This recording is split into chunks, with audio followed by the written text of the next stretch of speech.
Yes, yes, people. We are here. We are live. Back again. Agree to disagree. We're here Friday setting. Sorry we're late, but listen, man, don't worry. It's all good, man. You know what I'm saying? Two things get a bit, you know what I mean? And yeah, man, we're here, but we're here. Man, like Judge Mo and Dan, come on, my brothers. What are you telling me? Yeah, all good, man. Glad to be on. Hoping that England can sort of change things up for the next game because it's been a drastic 3 games, in my opinion. So, yeah, hoping things can change up soon. Yeah, absolutely, absolutely. Judge Mo, I'm what are you good. telling I'm me, good. man? I'm How you good. doing? How you doing? I'm all right. Alhamdulillah. Alhamdulillah for everything. We're good. We're blessed. And everything is great. Everything is great.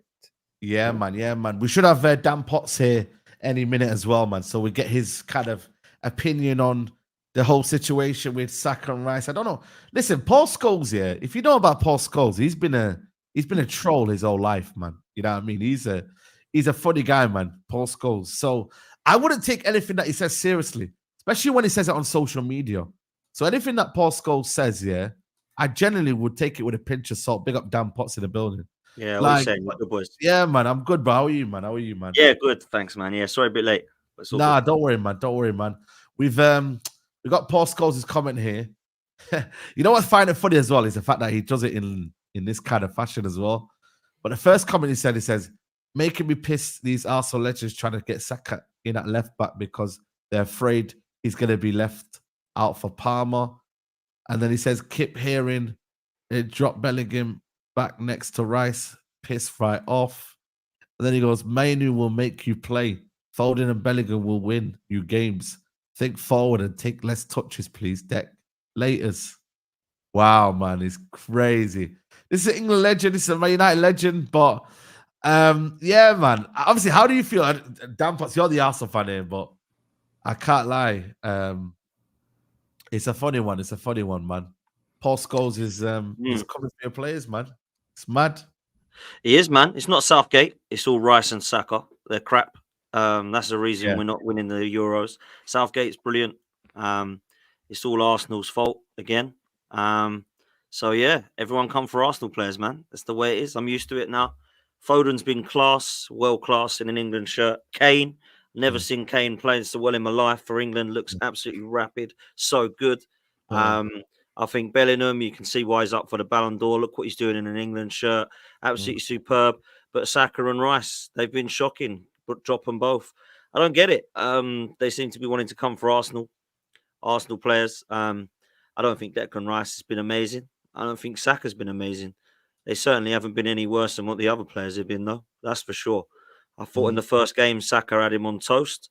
Thought Rice was class. I think Mark Gare, he's probably the one that can hold his head up probably more than anybody, if I'm honest. But we seem to be coming for the Arsenal guys again, man. It's never been noted that Palmer can actually play in the team along with Saka, not instead of Saka. I don't know why we've not tried that. Palmer on the left, Saka on the right, and Foden in the 10. Why have we not tried that? Or can Palmer not play on the left? I don't know. Maybe he can't. Saka can play on the left. If you want to move Saka left back, put him left wing instead. So much more we can do, man. And it seems weird. One thing I will say that I have noticed, which is very odd, that we have done for decades now, is come for our players and then wonder why. Easy targets, man. I've noticed, man. Oh man, I wonder why we don't win anything, and the fan base are just pointing the finger at all of the players, going, "These are crap. Why can't they play together? Why ain't they like this for their country but not for their club?" I'm not sick and tired of it, man. Like, we've been doing it for decades. We used to do it with Beckham. Beckham's one of the best. I genuinely believe Beckham is one of the best we've produced in this country. We used to slate him. We slated Rooney. We slated Kane for the last few tournaments. We've slated Owen. We've slated Gerrard. Oh, Gerrard and Lampard, they're crap. They can't play together. Scholes got to be one of the best midfielders I've ever seen. Oh, he's crap in an England shirt. We do it every time. So why are we surprised, Saeed, that we're doing it again? Like, I don't think that the players are the problem here. Let me tell you that. I think it's the manager. The manager is absolutely shockingly bad. How you can have 3 generational talents and pretty much put all of them out of position is a joke. You cannot get this team playing together.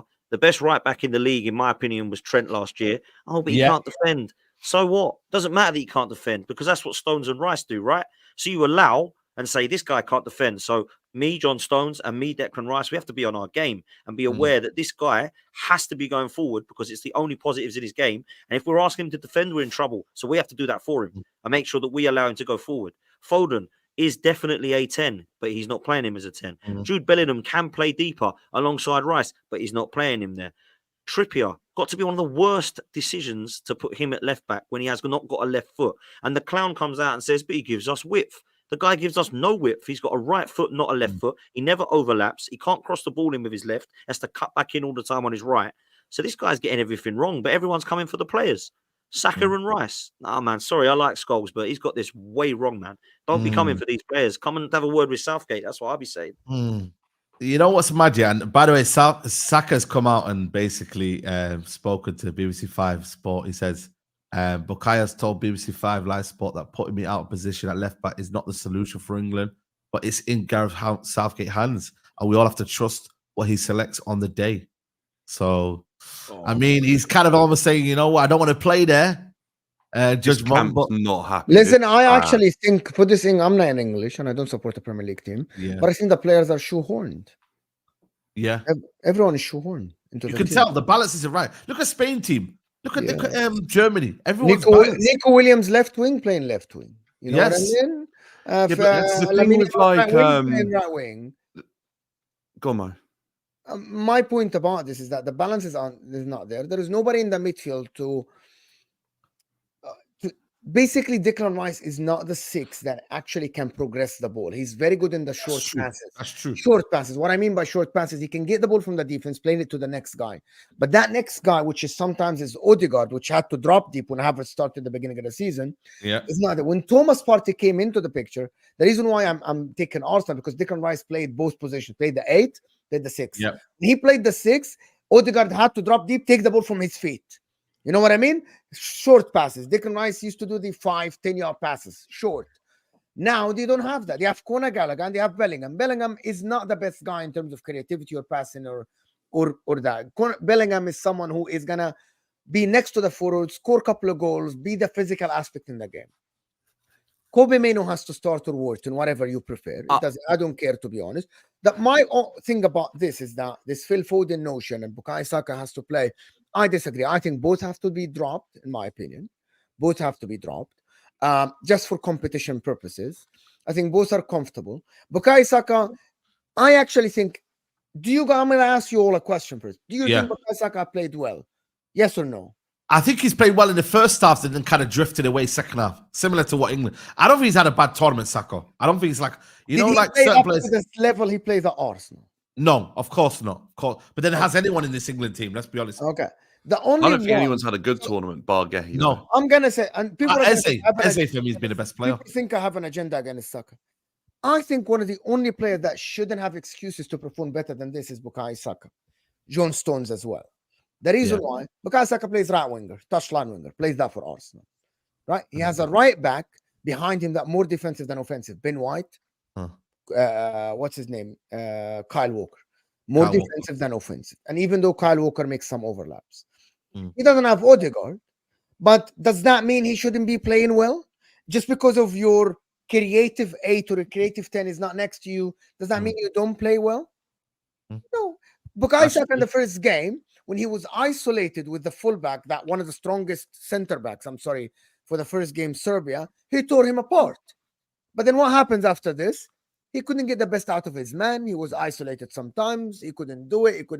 Maybe you can say there's no forward, there's no striker. But Bukayo Saka basically kind of faded away a little bit. I'm not going to give the excuse for him in specific, because he's the only one that plays touchline winger. Lamine Yamal doesn't play with the same players that Barcelona play there. Nico Williams doesn't have any of his Bilbao friends playing there. He doesn't, but he performs. Jamal Musiala, Bayern Munich, he plays with Kai Havertz up top. He looks better than that. My thing about that is maybe we need to just look at, say, the manager is shit, but these players are supposed to be world class, shouldn't they? Right? It's supposed to be. That's what everyone is telling me. These players are world class. Why aren't you taking it into your hands? And doing the world class, bro. Yeah. I'm not asking you to do a 10. I'm sorry, last point side. Come on. I'm not asking them to do the 10 out of 10. Yeah. if you tell me Saka plays 9 out of 10 every game, and he plays very well for Arsenal, Foden plays very well for Man City, right? If you're telling me that these guys are not playing that, but I'm not asking you to play 9, give me an 8, give me a 7. But you're dropping a 4s and a 3s and a stinkers. All of them, by the way, even John Stones, Harry Kane. I'm not asking Harry Kane to give me the 30-something goals that he did for Bayern. But you look atrocious in every aspect of the game. At least some of these players have to take responsibility. Your manager is shit, but you guys are world-class players. World-class. Show me something. Yep. It's true. It's true. This comment here, big up to Prof, says, so when you drop Saka and Rice and England's performance remain abysmal, who's the next scapegoat? 100%. Yeah, that's true. 100%, man. Yeah. I agree with that. Let me quickly comment on this because this is what I don't get. We drop these players out, same performance will happen. And then when the people wake up and realize it ain't these players, it's Southgate. Because it doesn't matter whether it's Kobe Minu, it doesn't matter whether it's Gallagher, it doesn't matter whether it's Trent in midfield. This guy cannot get the balance right and get us playing. He's putting people way out of position and he's asking much of them. Mo's right because a lot of England players and fans, they hype each other up, right? That's absolutely facts. A lot of people are saying Saka's world class. He's not world class. Rice is world class. Not world class. They're just starting their careers, man. Give them time. 22, Saka. Yeah? Don't put him in the world class bracket yet. Surely one day he will be. But let's actually look at what's going on with Gareth Southgate. This is poor, man. For anybody that is not into England, that does not like football, but sits down and goes, do you know what? Let's get behind our country and let's watch it. It has been abysmal. It has been the worst group that I have ever seen. It has been the worst group stage football I've ever seen. This is the worst tournament. I'm actually not bothered about the tournament. On Sunday, I'm like, oh, I suppose I'll watch it. I'm really not bothered by it. I cannot wait for Premier League football to come back. It is shit. It is boring. It is embarrassing to watch. There is no cohesion. There is no telepathy. There's no understanding. There's no style of play. And I beg and I pray, Saeed, I bet you right now are thinking, thank God Ten Hag's staying because I don't want Southgate in my club. Let me tell you that. Jesus. True. You know what's mad, yeah? I think, you know what it is with me? The only thing I see with Declan Rice, though, yeah, is that I get frustrated by sometimes his inability to play the ball forward enough. Do you know what I mean? But then if you had alongside him, maybe Kobe Mainu, who does like to go forward a little bit and does like to progress the ball a bit. But even Adam Wharton as well. I think Adam Wharton's so good in that half space and just getting the ball forward. But it's the whole atmosphere, man. It's the whole rhythm of the team. Do you see what I'm trying to say? Like, I think once the whole rhythm of the team is better, I think that's where I feel like United will do better. England will do better in that aspect. But right now, I just think everyone's trying to point fingers at each other. Yo, you're rubbish. Harry Kane's rubbish. That I think it's just a collective. England at the minute, it's just collective. That's just a very English thing to do, though, isn't it? When shit hits the fan, it's just start blaming everyone and not taking accountability, which is what the England team's done for so many years. And actually, I think Southgate on a level actually removed that for like 3 tournaments from 2018 probably till the last World Cup. Now I feel like the pressure's mounted because of people saying like we've got 3 players arguably winning best player in their league.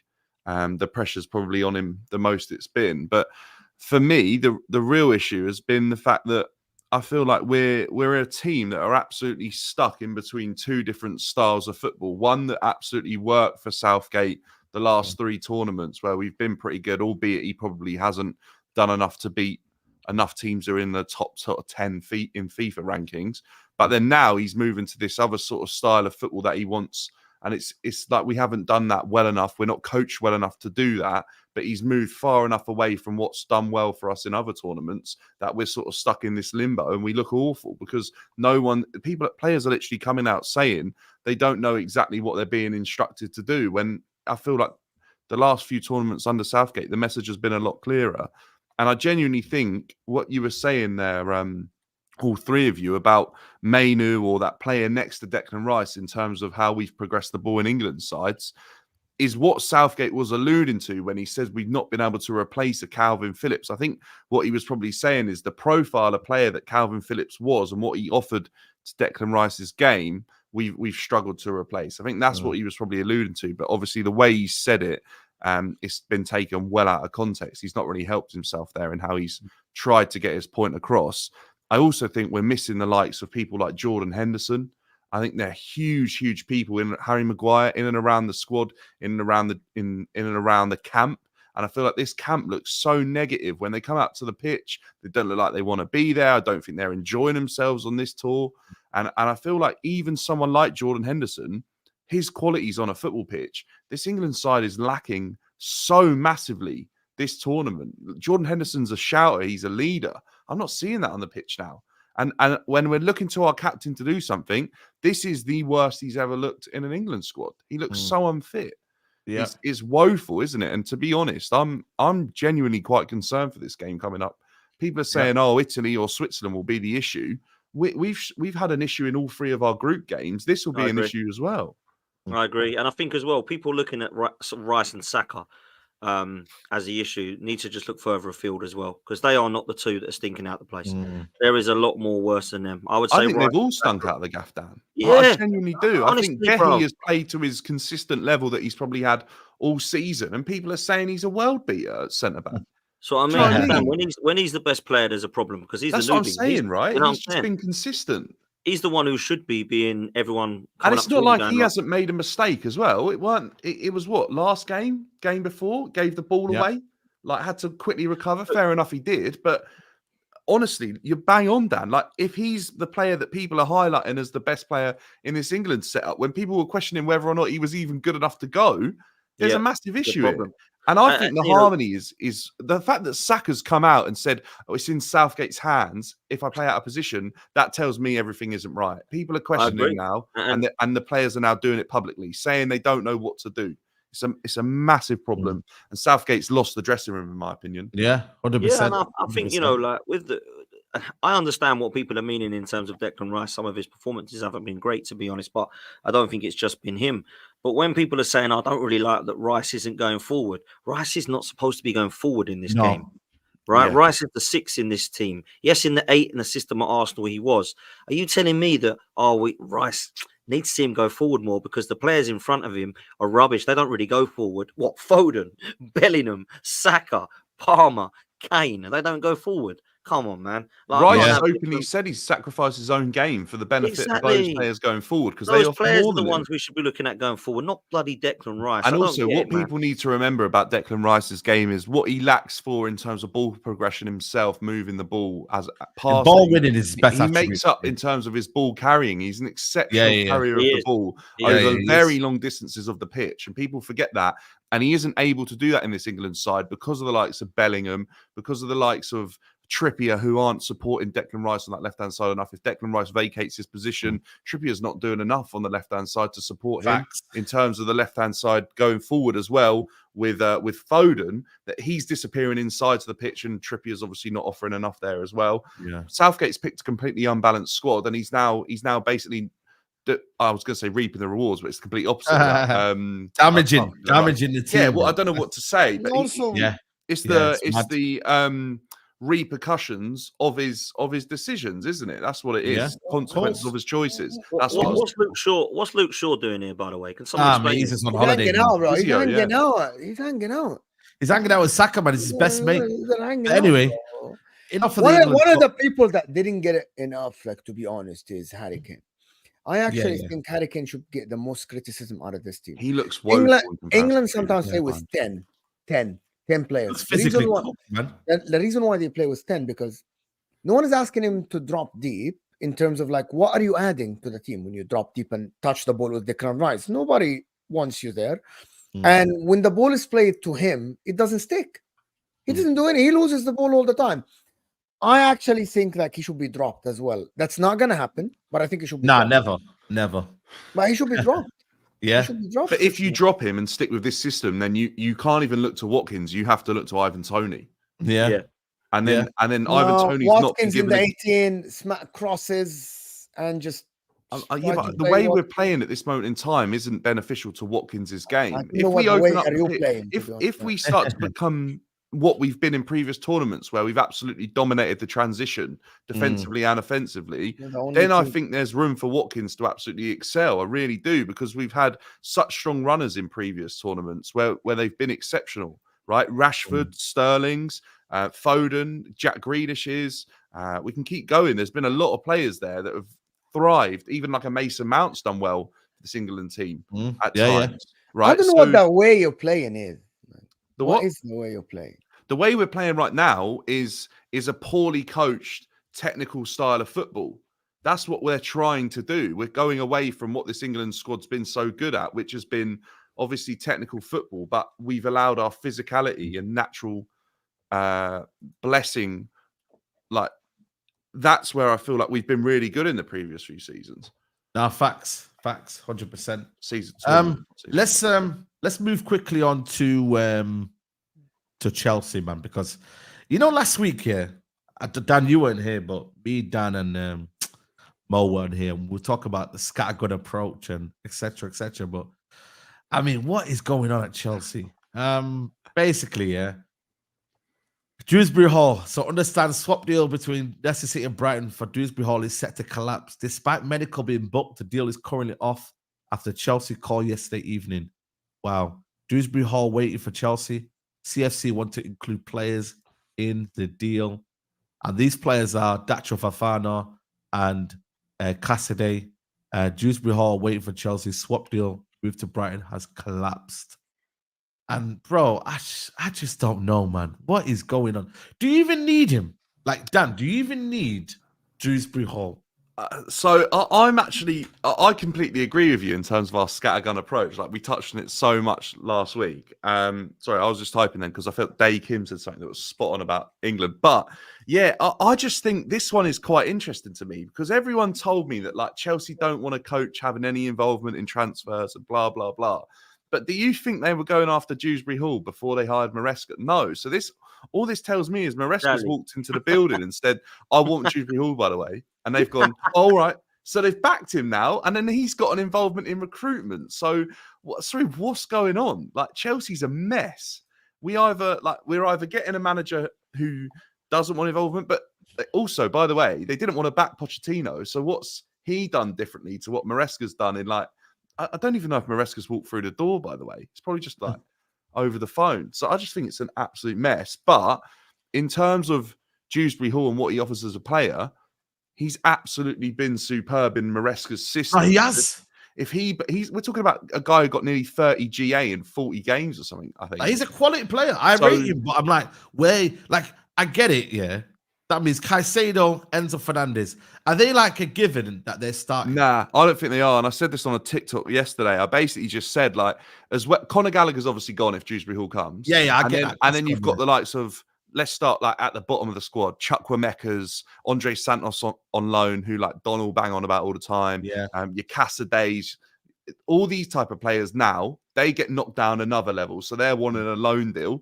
Exactly right. Chukwuemeka is being shipped off. If he goes to AC Milan, that's a very good deal, Because mate, I always said that Chukwuemeka is the next big thing, bro. Yeah, you know what? Yeah, I genuinely think Don, the guy told us that Carney. Honestly, Chukwuemeka is a fantastically gifted football player. I like him, by the way, Dan. I like Chukwuemeka from the times I watched him in the beginning of the season before he got injured in preseason. Looks a very promising player. He will absolutely, if he can stay fit, he'll thrive in Italy because he's of a very, very similar mold to what a young Ruben Loftus-Cheek was. And look at what an older Ruben Loftus-Cheek's done at AC Milan.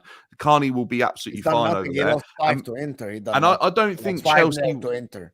By the way, it's done nothing. He lost 5-0 to Inter. Yeah, but he's still Ruben Loftus-Cheek has arguably rejuvenated his career by taking that move to Italy rather than staying at Chelsea where he's going stale and not able to stay fit consistently.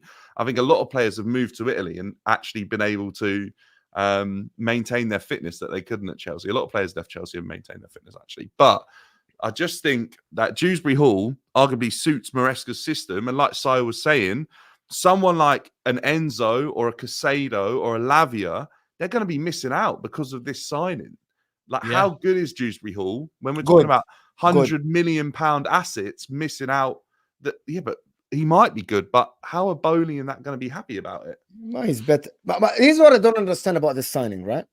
I like the signing. I think this player is going to benefit Chelsea. He complements Cole Palmer at the 10 or Caicedo. He's actually a very dynamic footballer, plays off the left-footed. Very good going forward, but also can tackle and tough defensively. I think he's a good player. Since he was in the Premier League with Leicester, he was a very good player. He's a very good player. And I actually thought he would have moved somewhere else when they got relegated, right? But it was different players. However, they- that's the question. they told us that Maresca isn't the guy making the signings and he's only the coach. And as No, Dan but you got to said, back him somehow, though. You Hold got to on, back him hold on. somehow. yes, fine. You got to back him somehow, which is fine. Yeah. But we're talking about the assets, as Dan said, the 100 millions, the other players that are there that they spent money Yeah. to get, right? Yeah. But the first signing is someone that is coming from his ex team, the only team he coached. That means he's like, okay, I want this guy. They're like, okay, we'll get you this guy then. What about the other guys that they wanted? What about the other guys that the scouting, the data? It's the same as Arne Slot saying, I want this guy from Feyenoord who I coached. But you told us you're only the coach. You're going to have a say, but you aren't going to just turn into the easier choice, which is getting the guy that you coached before and you know. We want to protect our assets. Just coach the guys that are here. You're turning into the guy that you coached and you know. It's the same. Arne Slot, like Ten Hag. I want Anthony. I want Lisandro Martinez. I coached them before. I know them. This is opposite to how they brief the media. Dewsbury-Hall has got Premier League experience, though. Yes. That's the only difference, Yes. isn't it? He's aware of what he's going into. Actually, but that's opposite to what they brief the media when they sacked. Yeah, I don't disagree, Mo. I think you're bang on. I actually the reason agree. Poch was sacked, actually. I actually think this is a good signing for Chelsea. I think it's a good signing, yeah. Yes, yeah. Yeah. Again, I just want to know how it's We going to all fit. agree that. We all agree he's a good player. But I think when we were saying where's he going to fit, he's going to be part of the squad, isn't he? He's not going to come in and be an absolute first timer. He's got to come in and earn his place like the others have. You know, he's got to get ahead of Conor Gallagher. He's got to get ahead of Enzo. He's got to make Caicedo be that DM so that he can go forward and be that 8. For me, I think he's got a chance of doing it. I think he definitely understands the manager. He was definitely Leicester's best player. And if I'm honest with you, when Leicester went down this season, he was the one alongside Maddison when Maddison and Tielemans decided to throw a strop. Dewsbury-Hall was actually like one that Leicester fans were talking about as being one of their better players. So I think this is a good signing. I also think that if Chelsea players keep their midfield fit, I actually think it's quite a strong midfield. If they do keep hold of Gallagher and they've got Gallagher and Dewsbury-Hall, they've still got Nkunku and Palmer that can play in that 10. They've got Caicedo and Lavia and Enzo that can all do more of a box-to-box and defensive role. It's actually becoming quite a strong midfield when everybody is fit. So I don't think this is bad for Chelsea at all, if I'm honest with you. So yeah, man, it'll be interesting to see where Chelsea go this coming season. I'm really interested to see what happens with Chelsea, because if this Maresca is as great as people were making out, then Chelsea shouldn't have a problem, because I'm being told by fans that this guy's brilliant. They've got a great squad. They should be going for Arsenal and Man City next season. So let's see what they can do. Yeah. I think you're spot on, Dan. I think it's, if it all clicks and it's as good as what people are telling us, then I'm up for it. I'm excited. But you're realistic, Dan. You're realistic. Yeah, I am realistic. Who are these people? We've got to remember that we're bringing championship players into a. Well, you know who they are. We're bringing championship level players. What, Mo? Who are the social media? No, I don't need to out. Do you mean content creators? Or do you I mean the both. Media and Chelsea. Social media. Yeah, social media and because I thought creators. he's talking about the Chelsea board and the decision makers. Well, the board are as well, aren't they, Mo? Okay. By hiring him, they are suggesting he's good enough to fulfill the achievements that Chelsea feel that they need to be going after, which they've made it clear to most people that they want to be achieving Champions League football because of the revenue they need to generate to get around all the money that they've spent. They have to be qualifying for Champions League football. They sacked Pochettino. If it's results based, obviously 6th place wasn't acceptable, and not winning any trophies wasn't acceptable. So they're hiring someone who they believe can do an even better job. Otherwise, they wouldn't have sacked Poch in the first place. So they're suggesting that without even stating the facts. And then obviously quite a lot of Chelsea creators, Chelsea social media people are suggesting that Maresca's the absolute perfect thing. He's a Pep disciple. Chelsea are going to finally play the football that this squad deserves. And Bowley, Egbali are absolute master puppeteers at like putting this squad together. But the one thing I will say is, we touched on this a lot last week. Chelsea have had this absolute scattergun approach where they've kind of gone after any sort of player. It doesn't matter who they are, what profile they are, they're just going to buy them. This is a guy that his profile, the manager is well aware of, and it fits his tactical system. And this is one signing, no matter if he's Championship or not, that actually, for me, feels like this isn't scattergun. This feels like they're going after someone that they're well aware of what he's going to offer to the team. And that's refreshing to see because I haven't seen that enough in Chelsea in recent years. Look at the state of this team, though. Look at the state of this team. Before you go, I was gonna say, where does this team finish for you? There's been like how much? What, £1 billion spent on it? Midfield's all over the place, man. No, but it's you can put the midfield the way you want to, yeah. But where does this team finish? Do you reckon? I think no. Can I tell you the teams that finish above this team? Where? Before you say no, Dan? They didn't even finish 7th last year, and the team's improved. Yeah, but you have Pochettino. I'm going to tell you, but you have Pochettino. Yeah, right. Okay, go on then. On that basis, so you're suggesting that Maresca will I don't know about Maresca. Indications are he's a new manager, doesn't have a lot of experience like Pochettino. So Pochettino made mistakes. So what are we expecting from Maresca then? Pochettino made mistakes. It's a good point, actually. I'm just saying, logically speaking, right? The team, okay, give this team to Klopp, Arteta, Pep, Hansi Flick, Xavi. This team finishes 4th or 3rd, right? I don't know Maresca yet. I said that about Ange when Ange was hired. I said, I don't know anything about Ange. Looking at the indications, the guy has not coached a top team yet in his career.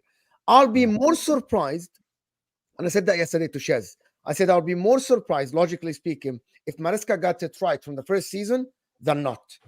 Because logically speaking, it will need time for a manager that is inexperienced to get it right in the Premier League. He coached championship team.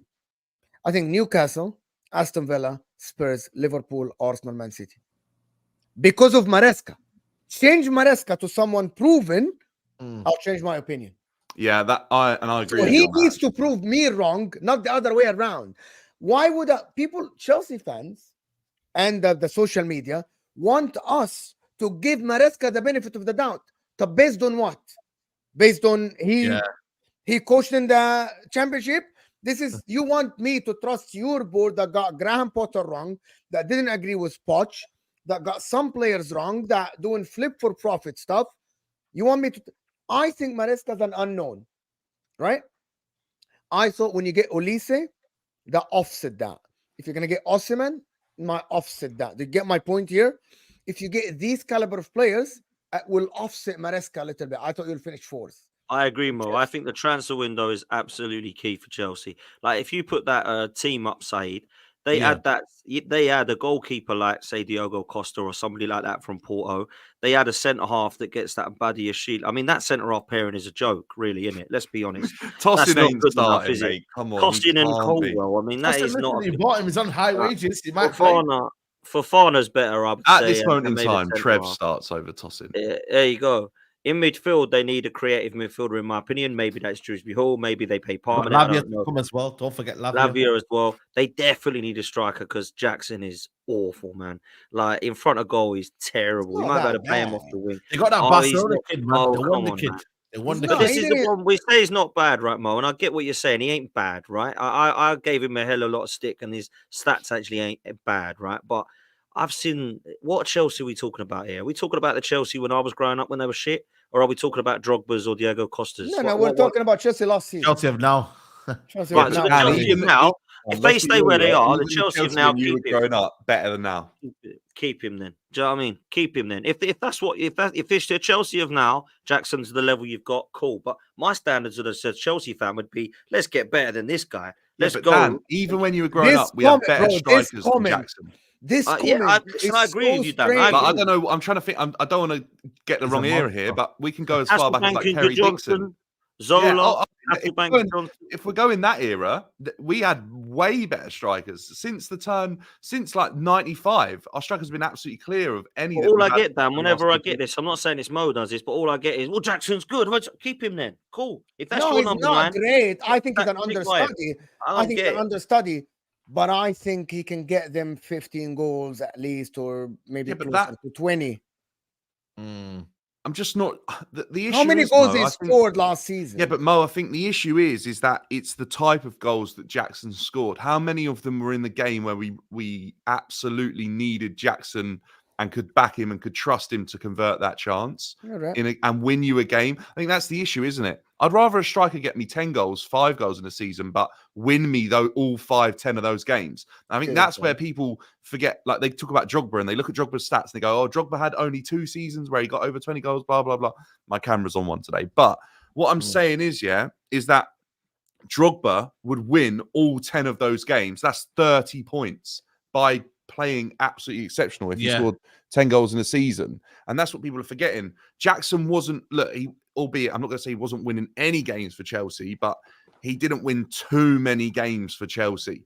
Let's be real. Cole Palmer won games for Chelsea last season. Yeah, I know what you mean. Do you know what I mean by that? A striker that scores you 10 crucial goals. He also has had a bad season when you actually deep it. 18 goals in his first season is not bad as well. It's and not.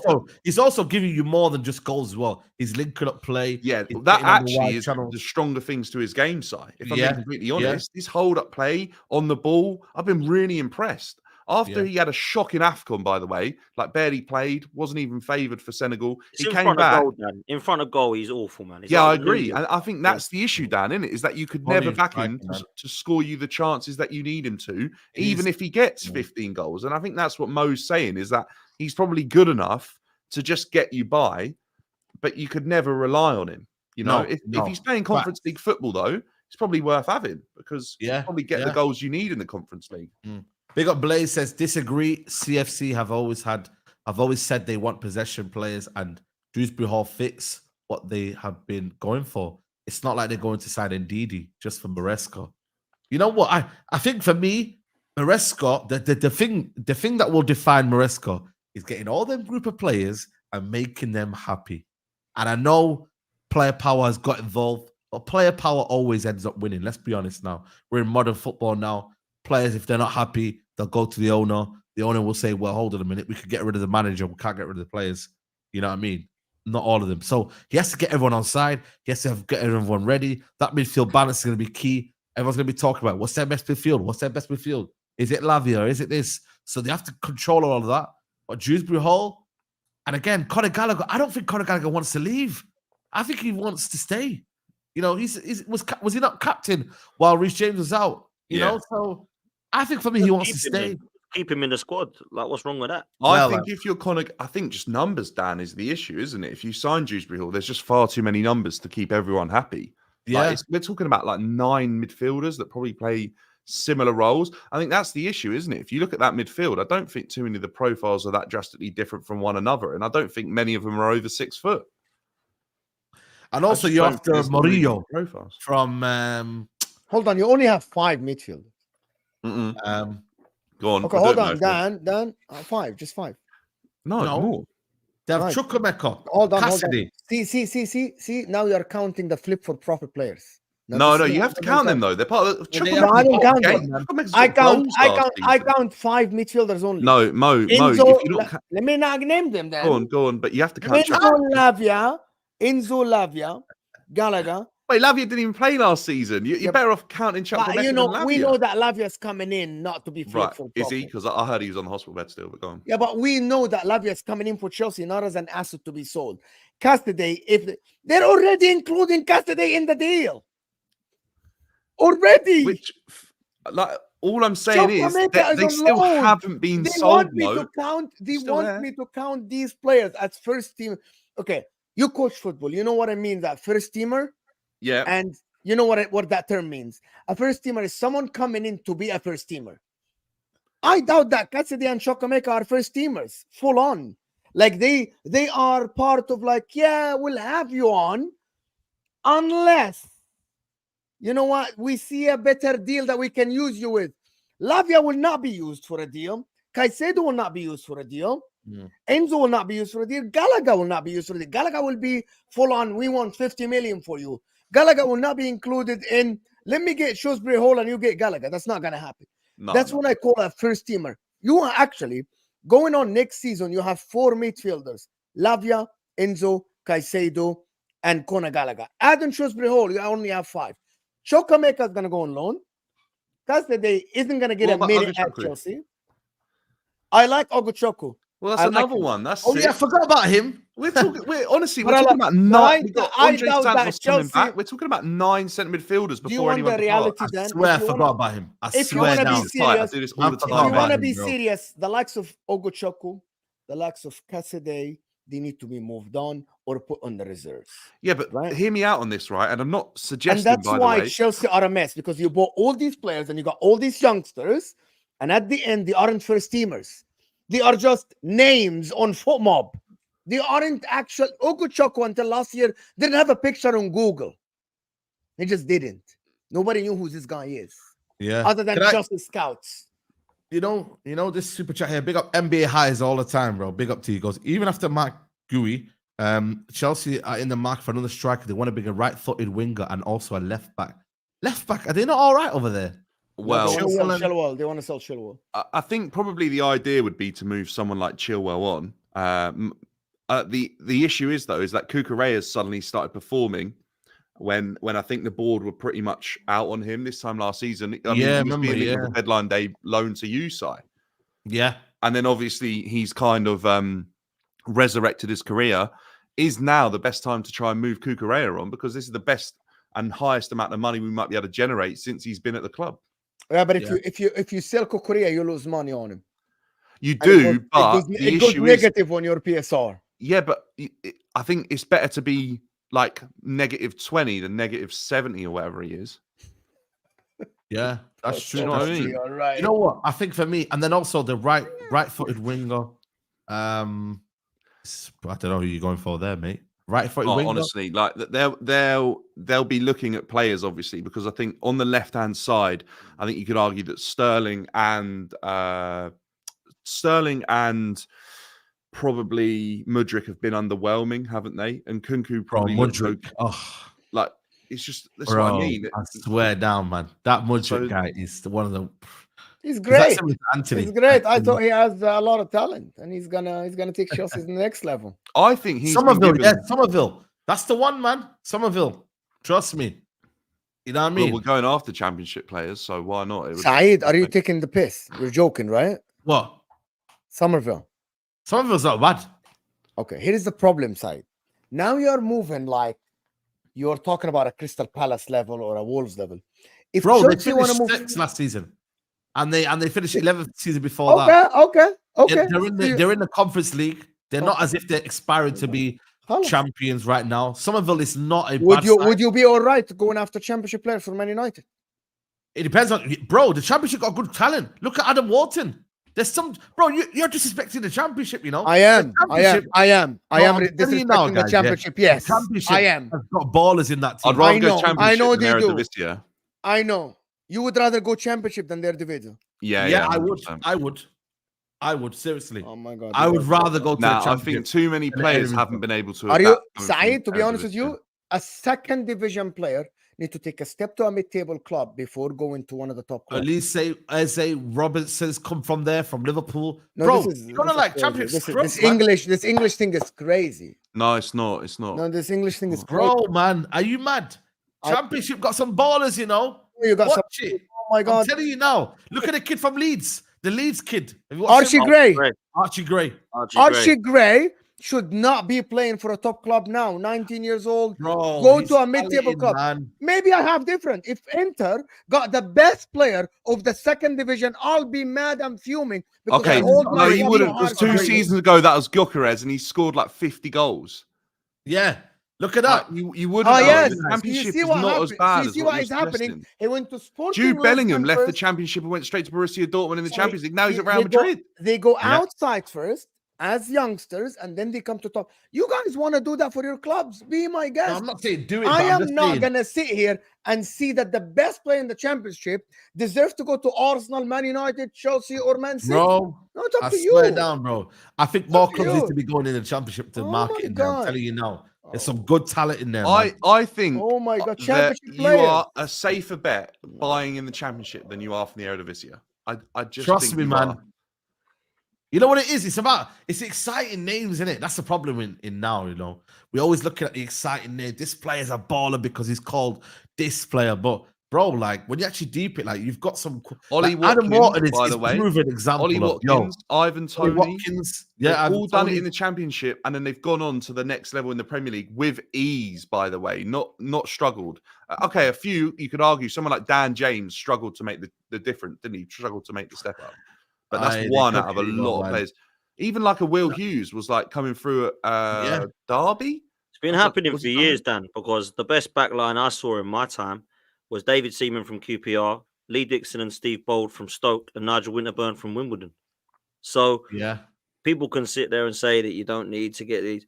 You know, I think Mo's being a bit snobby there, man. I can't lie. Because for me, some of those Championship players, I would be more than happy to give them a punt. Doesn't mean they're going to go start for you and be these ballers, but being part of the squad, let them break through with you and let them mold into it. I think fair play, man. But I am being snobby. I am joining Standards FC. I'm being very snobby. I'm joining Standards FC. I talk about the Premier League, and I think top clubs should not target average players until they get their starting 11 right. If Somerville is going to go to a club that has established front three to be the understudy for someone, hats off to you. You don't get a Championship player to start for you as a top club. These players need to take one step between your club and the Championship. That's how I view my club, in my opinion. I would not accept it. I'm not accepting. I hear you on that, but I think there's a lot of players. Wait, you mean at Inter Milan? There's a lot of players. That for example, at Inter Milan, we don't. For example, for Inter Milan, we don't take starters from lower half of the table team. We just don't. Inter Milan, even as free, by the way, as free transfers, Inter Milan don't take players from lower half of the table. They have to take the Atalanta, the Lazio. You know what I mean? That level before they come in to start. I don't know as a fact, but like, where did Borussia Mönchengladbach finish for you to sign Thuram on a free? Yeah, but Thuram is a French international. That's different, and he's playing for a good. Was he before he went to Inter? They were two back-to-back seasons in the Champions League. Thuram played. Blah blah. Yeah. So back-to-back season. Now we got that player on a free, and we offered him the money. Right?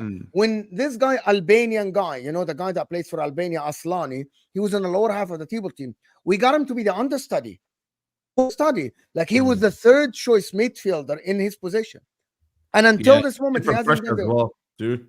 Like, in my opinion, going from a Championship team to a team like, for example, if Arsenal, for example, want to sign a left winger to start over Martinelli or Trossard, if they look for Somerville, in my opinion, that'd be too much risk because Championship is different than Arsenal should be targeting top talent. That's my point. I agree on that one. If you want to hold your club to a lower standard and you're like, I'm willing to take a risk on a Championship player, even the best player in the Championship, I'm going to say you're taking the risk here because we have seen this movie before when a player comes in to start for a top club from a Championship and they don't produce 50% of what they did at Championship. They're not good enough to play in the team. Different pressure, different style of play, different level at the Premier League, different coaching style. Everything is different. You're playing higher competition. That's my point. Somerville is a bowler. I watch Leeds because of Joe sometimes, right? Because big up Joe, man. He'll be on the show next week. Right? But my point about this, if you're asking Somerville to go start for Arsenal, ask Dan. Would you take him? I agree. I think look, for me, you are little bro in Arsenal. You are little bro in Chelsea. No, but you are little bro in Chelsea. Let me land. Dan and Chelsea are a different kind of situation. Chelsea are now trying to get to top 4. They can afford a Somerville. I think Dan right now probably needs more than a Somerville. I think that's fair. And Mo, this is why City won 4 in a row. Rivals are stupid. And big up different pressure from mid-table club. Imagine from a Championship to a top club. Guys, there's 1,000 people here. 1,071 people. Let's get these likes up, people, if you can. We aim to 500 likes. Is always we try and aim for. 303.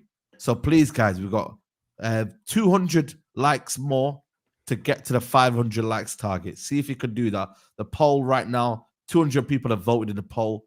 So yeah, man, let me know if you've liked or not, man. Big up to the community. Can you put that? Someone saying Acerbi played for Lazio. Now he's Inter starter.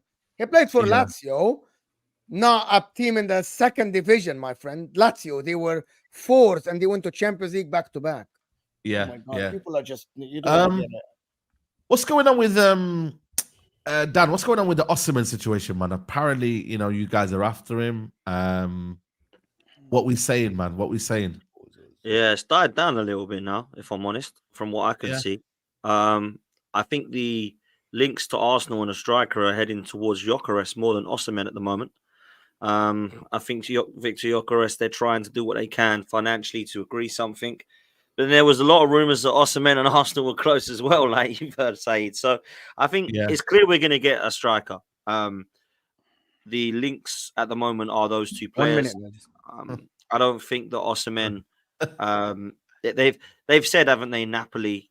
Oh, we're going to lower the price, and it's no longer the release clause and release clause only. I think there's been a gentleman's agreement last summer when he signed that deal that said you could go and speak to other clubs next year if you weren't happy. And obviously, with the performance of him, but also with the performance of Napoli, he's decided to. So I don't know if there's a genuine heavy rumor around Osihmen and Arsenal, if there's been any agreement that's close.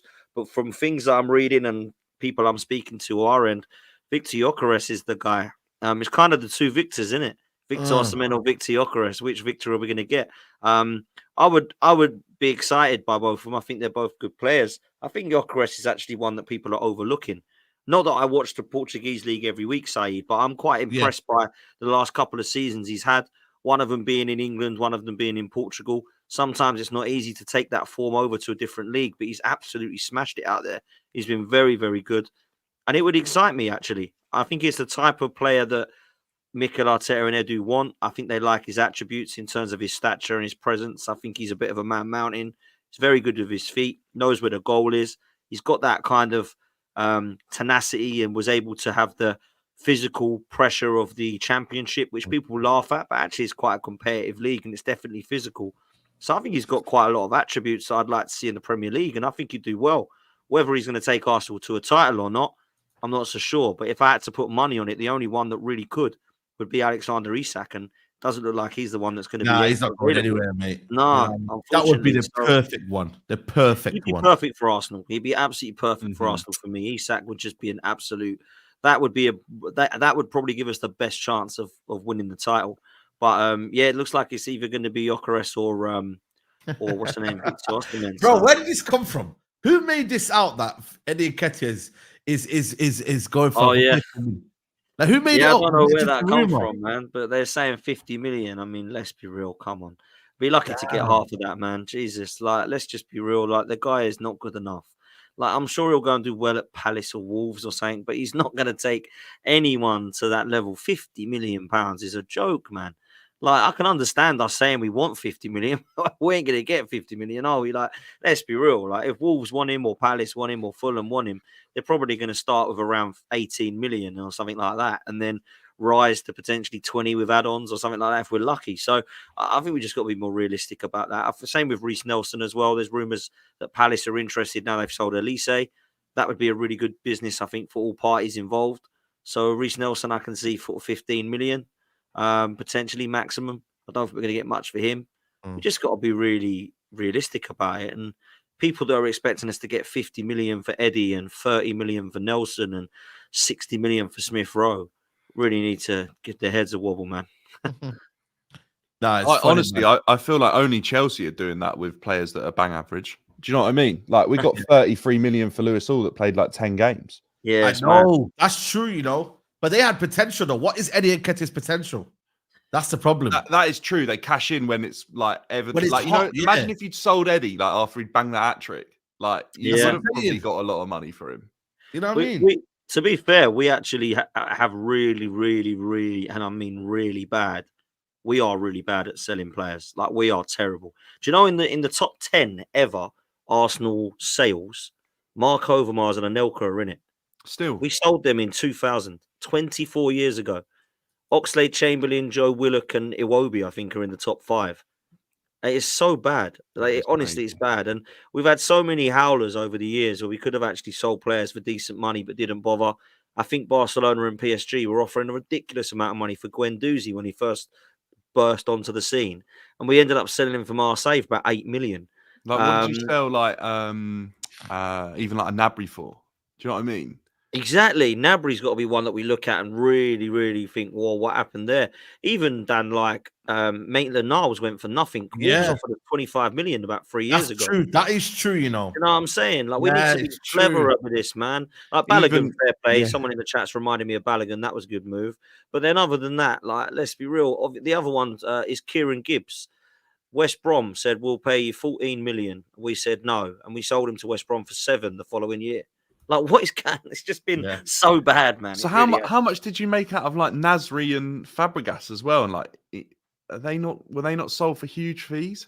Not really. Not No, really. crazy, Because innit? again, back then, if you remember, Van Persie, Nasri, Fabregas, they were all on like coming to the end of their deals. So like we had to give them away. Like this is how bad the club's been running those like last couple of decades, bruv.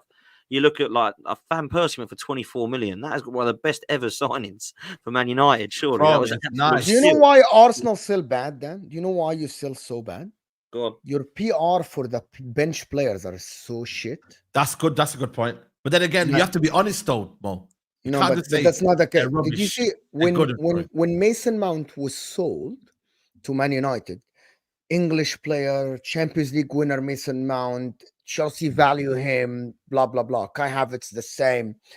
Arsenal, for example, number one, the fans, the PR, the media for Arsenal rubbishes the likes of Reece Nelson, rubbishes the likes of Nketiah, rubbishes the likes of Smith Rowe, Vieira, Lokonga. They call them failures and everything. So other clubs will say, you really want to get rid of these guys. When Chelsea wanted to sell Mount, they offered him a contract and he rejected the contract. Yes, they offered him a lower quota, but in front of the media, it looks like Chelsea wants to keep the guy, right? And they were forced to sell him because he didn't renew the contract. So they asked for a high fee.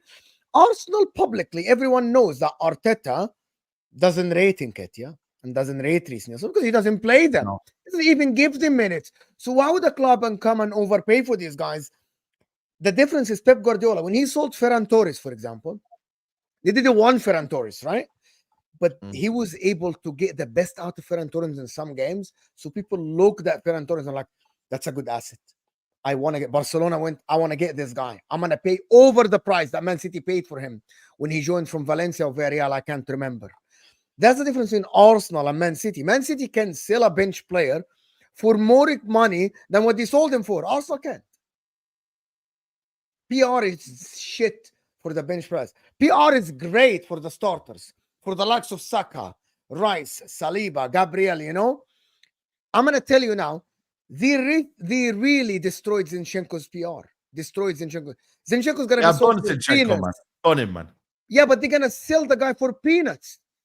Peanuts. No. So your highest sells are, big up to Dan for this, Nicolas Anelka said 10, 23.5 million to Real Madrid. Robin Van Persie, lovely, 24 million. Samir Nasri, 25 million. Adebayor, 25 million. At that time, though, this was a good deal when you look at it at that time, 10 years ago. Joe Willock, I think that was a fair deal, 25 million. They got well there. Overmars, 25 million to Barcelona. Says Fabregas, this one here, I think he could have got more, but I don't know, was he in his final year contract? I'm not sure. Yeah, he was coming down to the had to sign a deal or go, so we were a bit, and it was his dream, wasn't it, to go back there? Yeah. Balogun, 25.7. I think that's actually a good deal, to be fair. Yeah, that's a good deal. That's a really good deal. It won't be the last two. This one here, you did very well in. You know what I mean? I think it was upwards up to 40 million, wasn't it? It was add-ons. Yeah, with add-ons. Yeah, I don't think it went up to that far because he didn't do that well. But that was when everyone was mugging Everton off for fees, wasn't it?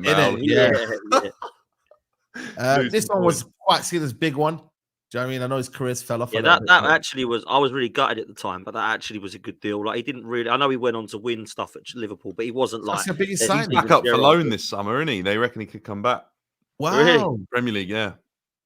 Alex, obviously, he's been released in it from Besiktas. I don't know. I don't know if he's been released. Has he? He's been released. He's up for loan. Oh, is it? Yeah, he's been released, I think. So he's kind of finished, man. That's your biggest signing, your biggest sell. That is crazy. Considering Chelsea got 33 million for Lewis Hall, we're talking about 2 million more for your number one, and even a player like Alexis Sanchez, was no fees involved for Mkhitaryan moving the other way. This is embarrassing, mate. Like crazy. it's a different regime True. now. Don't get me wrong, but my God, how bad you can ban the It's super Chelsea, chat. but they're kings in selling. They are. So are Liverpool are. as well. Liverpool are amazing at that as well. And that people forget how much more money that enables you to spend if you can generate that in sales. Like it allows you to be able to invest so much more money if you can generate money in terms of. Why do you do selling what Chelsea do with the PSR? Like, just sell them to find a club that you can negotiate with and just start. That's Do you know what what I needs mean? to happen now, man. That's the loophole now. That's the next loophole. Yeah, it's poor, and I've said it, and that's why I brought it up. And well done, Dan, for finding that article, because I was worried you were going to mud me then, but it is true. It is true. It's mad. It's just not good enough. And I'm not saying we need to go and sell Saka now for 150 million so we can now rub it in people's faces that we bought that. It's not what it's about. But when you've actually got the players you're selling, Liverpool, another one, they sold Jordan Ibe for like 18 million. They sold Solanke for a lot of money. They've sold, who was that guy, Brewster, to Sheffield United for like 27 million. Like Liverpool have done it as well, man. They've sold some like young players at the right time, and we've seemed to now got to a stage we've got some young players still. They're not old. Eddie Nketiah's not young, but he's not old. Likewise, Reece Nelson, even Emil Smith-Rowe. And they're not going to get us an amazing amount of money, any of them. Yeah, there. It's mad. It's mad. Obviously, to quickly touch on United. United apparently are they finalizing the deal for Ugarte. For me, I wouldn't mind Ugarte. I think he's a good player, man. PSG don't want him. Luis Enrique don't want him. I'd take him. Onana apparently is going to PSG. Apparently, PSG are very, very adamant in signing Onana. What, Everton or Onana?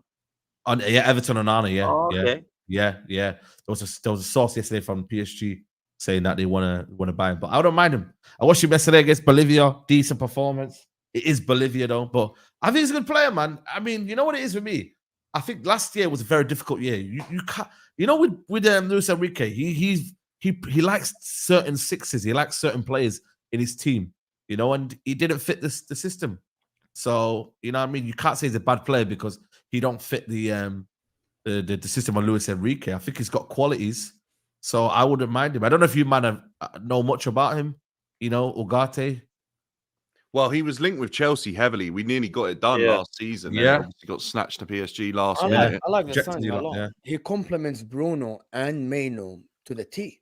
Yeah, He will allow Kobe Meno. He's a good player. He's not bad on the ball as people make. He's not Luis Enrique, like he's not Fabian Ruiz on the ball, but he's very decent on the ball. Kobe will allow Bruno Fernandes to be free up top a little bit. Kobe Meno to do his job. I think it's a brilliant signing by Man United. I praised them a lot when I did a show on my channel. I think this is going to be something that Man United, he's young as well. He's 23 years old, so he can stay 6-7 years at Man United. Alaikum salam wa barakatuh. I think it's a fantastic signing.